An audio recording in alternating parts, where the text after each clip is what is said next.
Esse tempo médio para a venda será a diferença da minha data de compra para a minha data de venda. Dessa maneira, eu vou ter quanto tempo eu demorei para vender um veículo.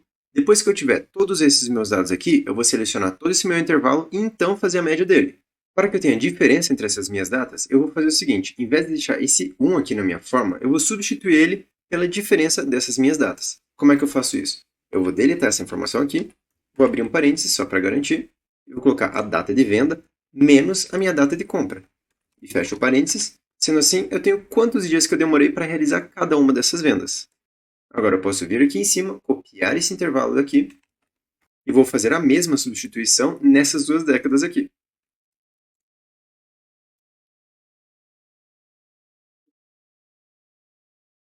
Pronto, agora que nós já temos esses valores aqui, eu vou partir para a parte do meu relatório. Eu vou copiar esse valor, colocar aqui em cima e ajustar a coluna. Além disso, eu vou colocar qual que é a década que a gente vai estar analisando. Agora, eu vou pegar e vou fazer a média desses meus valores aqui. Para começar, eu vou colocar então a função da média. Vou clicar aqui, depois Ctrl Shift seta para baixo para selecionar todo o meu intervalo e vou fechar o meu parênteses. Porém, se a gente analisar, a gente recebeu o resultado de 23,8. Se eu der uma olhada nos meus valores aqui, a gente vê que todos eles são bem acima disso. Ou seja, qual foi o problema? Ele acabou contabilizando esses zeros aqui para então fazer essa média, o que está errado. O que a gente pode fazer para arrumar? Em vez de colocar esse zero aqui, a gente pode colocar o vazio. Quando a gente faz isso, a gente vê que nosso valor da média está muito mais plausível, ou seja, agora a gente corrigiu a nossa informação. Após ter aplicado essa lógica nas outras colunas, eu posso vir aqui, vou selecionar essa minha fórmula, vou colocar aqui novamente. Agora eu vou pegar essa minha fórmula, vou deletar esse atual aqui e vou colocar década menos 1. Dando um clique duplo, aperto Enter, já tenho essa minha média. Vou colocar novamente esses valores aqui embaixo. Em vez de década menos 1, eu vou colocar década menos 2. Pronto, agora a gente já tem essa nossa informação. Eu vou dar uma melhorada no visual desses nossos dados.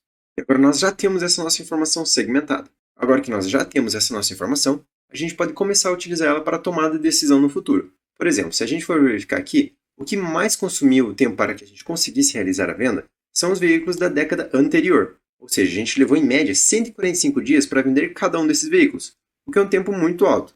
Agora, verificando o segundo valor mais alto, a gente vê que são os carros da década atual. Ou seja, baseado nessa nossa análise, a gente sabe que os carros dessa nossa década estão demorando mais tempo para vender, porém não é tanto que nem a da década anterior.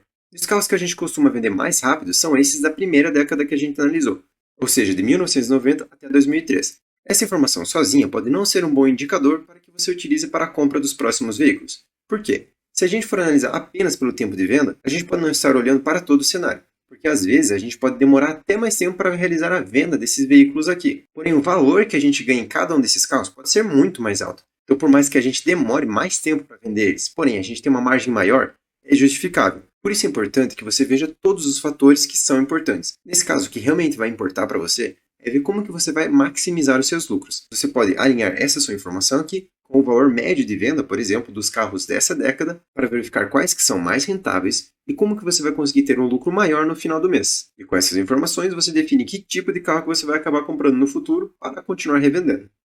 Então, agora que a gente já concluiu essa nossa análise, eu vou vir aqui em cima e vou formatar como verde, para que a gente saiba que a gente não tem que se preocupar com isso mais. Inclusive, eu vou ocultar essas células daqui, para que eles não atrapalhem a gente nas nossas próximas análises. E agora a gente vai ter que verificar a quantidade de venda dessas três cores aqui. E acaba sendo mais fácil do que esse exemplo que a gente acabou de fazer relacionado às décadas.